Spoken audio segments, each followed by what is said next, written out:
All right, Chad Wilson, All Eyes DB Camp. What we're talking about today, spot drop versus match in zone defenses. All right, those are two different ways that you can play a zone defense. All right, obviously I'm talking to my novices here, or maybe a guy that's been playing for a while and you didn't even realize that these were two different things, or you never even knew about the terminology. You were just playing it and you didn't really realize that they actually have a name for these things. So there are two kinds of ways to play a zone defense. One is spot drop and the other is match coverage. And those are both zones. So first I'm going to talk about the match. Actually, I'm going to talk about the spot drop first. All right. So what I have here for you is a typical 2x2 set with a tight end. And we have a one high look by the defense, which means one safety in the middle of the field. That's the free safety sitting there in the post. And what we're playing on defense is cover 3. And I'm going to show you how it's played if you're playing a spot drop concept. And the spot drop concept is how it sounds, okay? The players on defense are going to drop to an area. They're going to key the quarterback, meaning they're going to look at the quarterback and they're going to defend any kind of throw made in their particular area. So in this particular case, this cornerback knows he has a deep 1/3. He's going to retreat to that area. Basically, no matter what, when the ball is snapped, he's going to get to that deep 1/3 because that's where he's required to be. In the middle of the field, we're going to have the free safety. So on the snap of the ball, he's going to drop and cover that middle third of the defense. And then on this side, our corner is going to do what the corner on the other side has, and that is play his deep 1/3. Okay? Underneath, you got to have a flat player. So let's just say, well, you know what? You don't necessarily have to have a flat player when you're playing cover 3 and it's a spot drop concept. If you've got a 4-man rush, you're basically giving up the flat and you're telling your guys on defense, we'll just rally to any throw made in the flat. All right, so let's talk about the weak side first. This guy is going to drop to the curl area. And again, the same thing for him. If a route goes into the flat and the quarterback throws the ball to the flat area, he'll just rally to that. Once the ball is thrown, he'll hustle over there, he'll make a tackle and keep it to a minimum gain. If he can get there sooner and break the ball up, if the quarterback's late with the throw, then he can possibly get a pass breakup or even an interception in some particular cases, all right? And then underneath here, we got to have a hook drop, all right, by the middle linebacker in this particular scenario in case that we have here. And over here, we're going to have a hook drop by the Sam backer. And then over here, we're going to have the strong safety dropping to a curl area. And the strong safety is going to do the same thing that the will linebacker is doing on the weak side. And that is, if a ball is thrown in the flat, he'll rally from the curl area over to the flat to try and keep it to a minimal gain, or maybe something even better, like I said, a pass breakup or an interception if the situation calls for that. So we have all these areas underneath minus the flats covered. We've got the 3 deep areas of the secondary covered with the free safety and the 2 corners. So it's a spot drop. And so what happens again is these individuals on the snap of the ball, once they recognize that it's pass off of their keys, which is the offensive lineman's movement.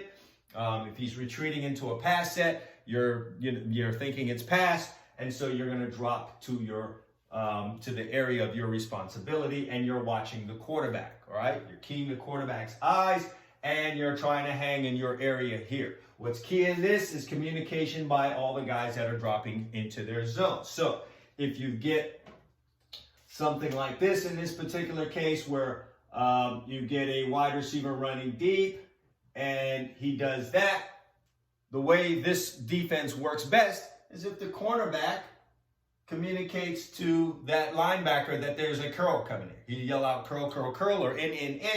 And so this linebacker, who possibly would have his back to that curl route, would be alerted to it. He can maybe flip his head around real quick and get in the throwing lane. And that's the same thing across the board when you're playing that spot drop. So let's say this guy goes in right here. This will linebacker helps the defense because his area is the curl. He can't go chase that route. It's not man-to-man. So he would say in, and now that would alert the Mike backer. If the route continues across, the Mike backer would yell in. That will now alert the Sam backer, and so on and so forth. So this is really predicated on communication. If on this side, we got a deep post route here by that Z receiver to the strong side, this cornerback, as he's retreating to his third, is trying to cover what he thinks is a deep go route. But once it breaks to the middle of the field, he would yell in, alerting this free safety that someone is leaving my area of responsibility and coming to yours. All right, so let's just say we're getting some kind of a wheel route here by this tight end. This would be a reason why that corner can't go chase the post. First of all, that's not his area. He would yell in, and now he's in the deep third area to take that wheel route by the tight end. And that's how you cover in a spot drop zone defense. You drop to your area, you key the quarterback, you watch his movements, you try to make a break on the ball once the ball is thrown. But the other key part is going to be communication. You have to communicate as you would in any zone, but it's especially important when you're doing a spot drop, because there's a strong possibility that a defender could not see a guy entering his zone because he's focused on the quarterback, and he just may not see a guy entering his zone. So it's important for the defenders in a spot drop to talk, call out routes, and alert their teammates that someone is coming into their area. So now we're going to talk about what a match means and how it differs from a spot drop zone defense. All right, so now we're back again. We just talked about the spot drop, all right, in a cover 3 zone defense. But now we're going to talk about a matchup zone cover 3 and how that differs from the spot drop, okay? First of all, how did the matchup zone even come to be? There was a time when a zone defense was always a spot drop. You dropped to an area and you just lived with the results there and you made it work the best that you could. What started happening was offenses would, let's say in cover 3, which was a popular and still is a popular zone defense, the most used zone defense, would do things like this. Let me just draw something up here for you. I'm going to use my black marker for the offense. But they would run this guy off, all right, on some type of a go route. And they would get this guy in the seam area, all right? And then you can do pretty much anything here. I'm just going to talk about what was happening on this weak side right here. If you have a pretty good wide receiver right here, and remember in our example of the spot drop, this guy would have the curl area. So he would drop to this curl area, sit here reading the quarterback's eyes, and just wait. Well, now what would happen is there'd be a little voided area right here in the defense that quarterbacks started getting really good at hitting. They would hit this seam area quite often, all right? Especially if, and I guess now I need to show you a little reason. I got to use the strong side to show you why that would be the case. Because maybe you get this guy up in this area running a seam also, all right? Or maybe he's doing something to catch that free safety's attention. So that's a deep in, or maybe even a seam on his side as well, just to occupy this guy enough. And then quarterbacks really started getting good at hitting this seam right here. As soon as this guy would cross, would get beyond this curl drop, ball's coming right there, it's in this area, and God forbid if that free safety or that corner can't make that tackle, that's just a big play over and over and over. And we can credit two of the greatest coaches in our game right now, Bill Belichick and Nick Saban, for coming up with this matchup zone when they were in with the Cleveland Browns. And if I'm not mistaken, I think I heard Nick Saban talking about it, saying that they had to do this against the New York Giants because they had a tight end by the name of Howard Cross that would constantly get into that seam area versus their spot drop cover 3 and catch the ball and make big plays there. And so they had to do something about it. And so the defenses had to adapt. And that's how the matchup zones came to be. So if I could just, erase this stuff real quick and kind of talk about exactly how these matchup zones work. And I'm just going to use cover 3 as an example. You know, there are obviously several other zone defenses. Maybe I will get to it in future videos to show you how matchup zones work in some other zones. It's just easy for me to show you in cover 3 since A, it's the most common zone defense that's used even still to this day, even though cover 4 is quickly be replacing that. But it's also very easy for me to explain to you using cover 3. So as you'll notice in the previous example when I was talking spot drops, I had a will linebacker in here. In this particular case, I've got a nickel back in here right now, which is shown with this dollar sign. We're going to call that our nickel back. And the reason for that is in these matchup zones, which is more common in this day and age, you need a little bit of a more athletic player now since you're going to be matching up on a zone. So let me quickly try and give you the idea of what the concept of the matchup zone is. Whereas in a spot drop, you just drop to an area and you read the quarterback and rally to a throw. In this particular case, when you're talking matchup zone, you are now playing zone, but when a player enters into your area, you are now going to latch on to him man to man. And what that allows the defense to do is be in a more advantageous position against the common route concepts that are run by the offenses. They're just common routes that are run in connection with each other. And just to give you an example of that, if this wide receiver runs a flat route right here, you're not going to get a hitch route from that number 1 wide receiver out there. Those two things just aren't going to go together.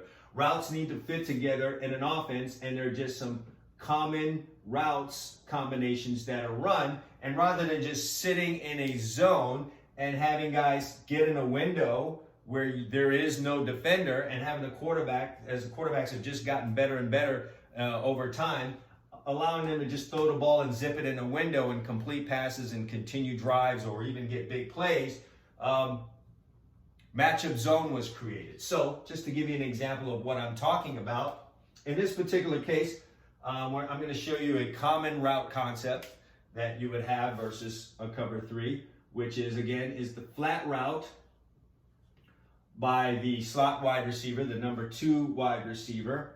And again, for you guys that are new, when you hear me say stuff like number 1 receiver or number 2 receiver, I'm counting from the sideline in. So the first guy in off that sideline is the number 1 wide receiver. The second guy in is the number 2 wide receiver. The third guy in, which in this particular case is this guy in the backfield, the running back, he would be the number 3 guy to this particular side of the field, just to get that out the way. But a common concept is a flat route by the number 2 wide receiver combined with a curl route by the number 1 wide receiver. So what they're trying to do is pull this guy out of the window and hopefully leaving a window right here that the quarterback can hit that curl route with.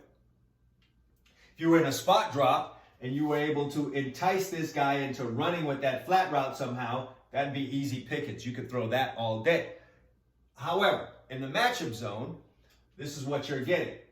In the matchup zone, this guy is taught, most often in a matchup cover 3, that anything to the flat by this number 2 receiver, that's yours. You're going to go get it, right?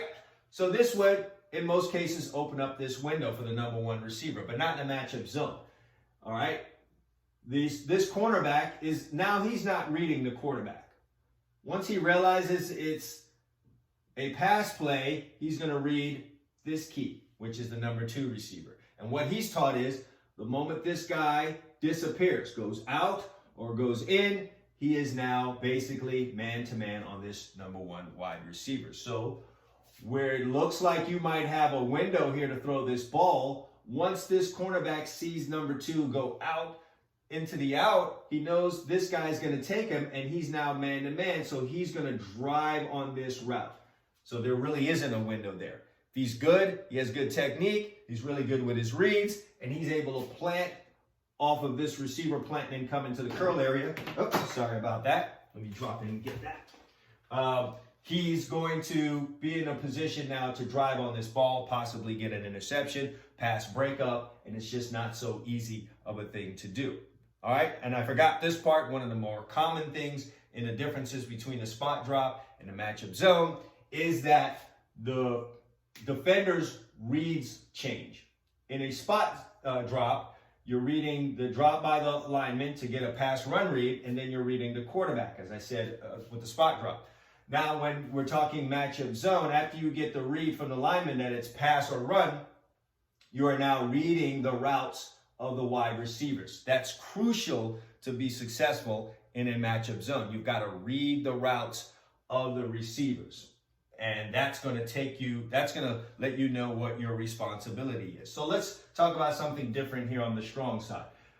We've got the same concept over here. This strong safety is, a curl dropper, basically. However, it's going to be based on the routes that he gets. So let's say in this particular case, the tight end comes and he does this.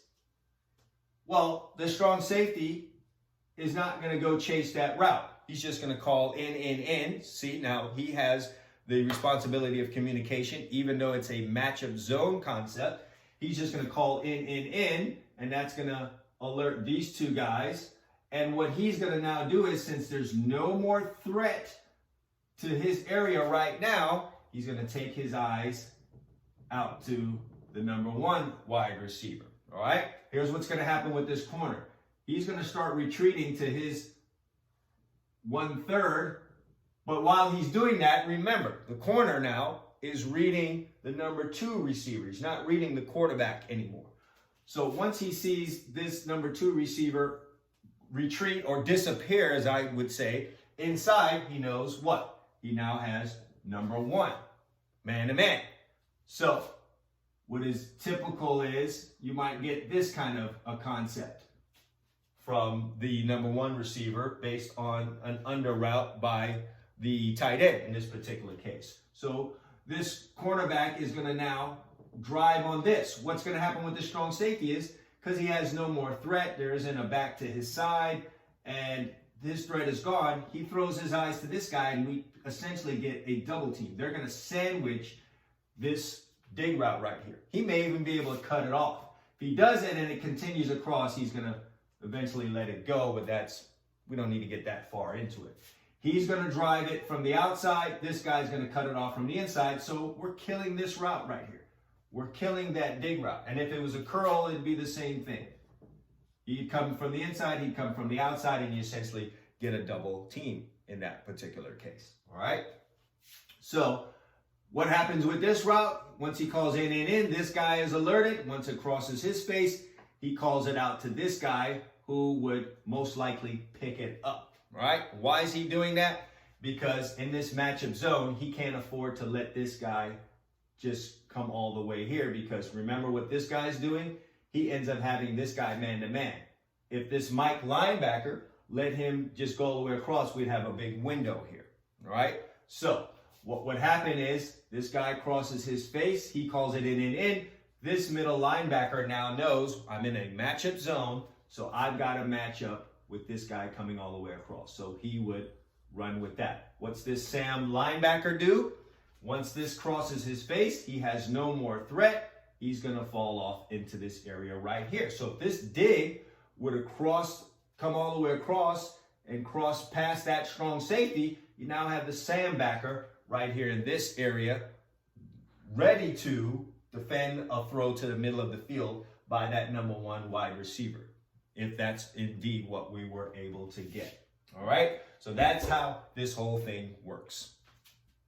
All right, so I know I started talking about this matchup zone because defenses were having a problem with the seam. So it's only right that I talk about what would happen in this particular case with the seam, because we need to know how matchup zone took away what was the biggest problem in the spot drop. All right, so let's talk about that.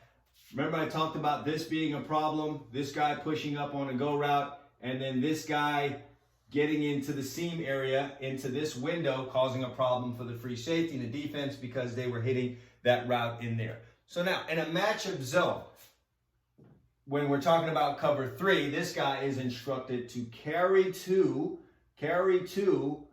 through that curl seam area, all right? So in the spot drop, he just has a curl and he would sit there. What's different now in this matchup zone is he is going to carry this route. So he's going to run with it, okay? And that's going to make it a much more difficult throw for that quarterback to fit in there, all right? So he's going to run with that. This corner, as he sees this number 2 receiver, because remember the corners are not looking at the quarterback right away in those matchup zones, is he's going to be looking at the number 2 receiver right here. And as this guy pushes up the field, this corner knows I need to push up the field, all right? He knows he needs to continue to push up the field. So we have this route covered. We have that route covered right now. And with this nickel back carrying this number 2 receiver through the zone, unless he's called off, and I'll talk about that in a minute, he's right here hanging on this number 2 receiver's hip. And now the quarterback is forced to fit this ball into a tight window with this guy on his hip and the free safety working his way over into this area. So if this quarterback is off at all, if he puts the ball too far outside and the nickelback's on his outside shoulder, he may get an interception. If he leads it too far inside to try and keep it away from this nickelback, he leaves his receiver open to getting completely knocked out by the free safety, or throwing it too far inside and that free safety has a chance to intercept the ball. So this kind of discourages the throw by the quarterback into that window. That was a problem when we're in the spot drop. All right. So I know you're sitting here wondering, and you know, when you're drawing up an offense versus a defense, everyone wants to know, well, what if they did this and then that would cause a problem? All right, listen, there's always a weakness to a defense. However, I know what you guys are thinking. And you know what? Let me do it. Let me just run it from this side. What if we get a seam right here by this tight end, and then this guy goes 5 and in, or let's say he goes 7 or 10 yards and goes in. What would happen in this particular case? All right, let's talk about that in a matchup zone. First of all, as I instructed you about the nickelback on this side, this guy is going to carry 2 through the zone. And remember what I said, unless he's called off. Unless he's called off. And how would he be called off? He'd be called off by this corner who is retreating to his third while watching number 2 push up the field. If number 2 is pushing up the field, he's going to push up the field to his 1/3.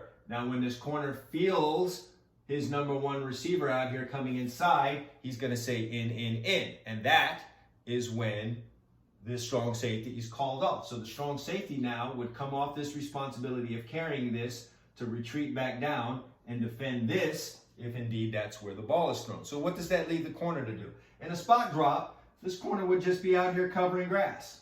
All right, there's a seam route right here. He's covering grass and there's no one there. All right, so he's essentially a wasted defender. However, in a matchup zone, this corner is going to know that when this route goes in and he calls in, he now needs to take up for this guy that's allowed that seam to continue to go. So as that corner is calling in, he's moving in this direction to squeeze on that seam route that's going up by number 2. All right, that helps out the free safety because remember in the spot drop, he was facing a lot of pressure to defend those seam balls. And if a guy's just running free and clear, basically he's going to be wrong no matter what he does. All right, quarterback can look to the left, move him to the left, and he throws to the right. Quarterback looks to the right, he moves to the right, he's just going to throw that seam ball to the left. However, now with this corner squeezing this route right here, the quarterback has to be a little more on point with that throw. He just can't throw it anywhere. So with the corner squeezing from the outside, if the throw is too far outside, it's an interception. If it's short or something like that, if it's not on point, this corner can get a pass breakup. If it's too far inside, you can either get a knockout shot by this free safety, which you really can't knock people out anymore. But if you've got a real good ball hawk and he's moving there and he was able to get a good read, he can intercept the pass. The point of the matter here is that it's a much tighter window. It's a much more difficult pass when you've got guys picking up the routes and squeezing it. And some of these corners are really good at getting underneath and intercepting a ball. So you can have a serious problem as a quarterback, as an offense, if you're just not paying attention and you just think you can just throw that ball in the window. Now, there are a lot of rules. I'm not going to go through every route combination scenario. There are rules to this thing, and that's the thing about a matchup zone. There are several rules. I can get into it in some future videos. I'll probably do those in my members area where I talk about exactly what some of the rules are in particular coverages, whether it be cover 3 or 2 or 4 and things of that nature where a matchup zone is used. Basically, what I'm doing with this video is giving you guys the basic idea of spot drop versus matchup zone. When we're going to go more in depth into some things, I'll probably drop that in my members area, and you guys can check that out here. I guess that's a good time for me to plug the members area and All Eyes DB Camp. Advanced topics for you guys, and even some basic topics as well. If you want to run your game to its highest level, it's the best investment you'll ever make. Drill tapes, techniques, analysis of coverages, breakdown of coverages, explaining coverages, technique on coverages, using video, over 120 plus videos in there. It's really a great resource for you guys. So listen, by all means, head over to alliesdbcamp.com. You know what I'm going to do? I'm going to drop a link for you in the description, and you guys can go there and check out the members area. Again, best investment you can make if you're playing this position and you're trying to be elite, like for real. But anyway, this is the basic concept here between spot drop and a matchup zone. A matchup zone can turn into man based on what the offense is doing. In a spot drop, you're dropping to an area. If any of you have played basketball, it's zone. You're dropping to an area. If something comes into your area and the ball's thrown there, well, then you're on. If it's not thrown into your, if the routes don't come into your area and it's thrown somewhere else, you're just rallying to it, and that's it. There is a place for a spot drop. I'm not, the way that this was explained, you could probably sit here and you're probably thinking, well, why would anyone run a spot drop? There's a place for a spot drop in the defense, and there's a place for a matchup zone. Either one of those things can work. Either one of those things can be taken advantage of. So a good mixture of those two things really makes a defense great. All right. I hope you guys enjoyed this. If you have any questions, feel free to drop them in the comments section. And for you guys that are playing out there, let me know which one of these defenses do you guys run more at where you play, whether that's college, high school, whatever the case may be. Do you guys run more matchup zone, or do you run spot drop? And which do you prefer? I'd love to hear from you guys. And again, if you also have some questions or comments, feel free to drop them there in the members area. Finally, if you like this video, if it's helped you, go ahead and share the video. I appreciate the like in advance, and feel free to subscribe. No, not feel free. You guys need to subscribe. Okay, if you play defense, if you're a secondary player, safety, corner, nickel, you need to be a subscriber to this channel right now. So go ahead and hit that subscribe button right now. Hit the bell so you're notified next time I put out an informative video like this one. All right? Appreciate it, guys. All Eyes DB Camp. You guys play defense, but consistency also breeds results. Thanks for watching.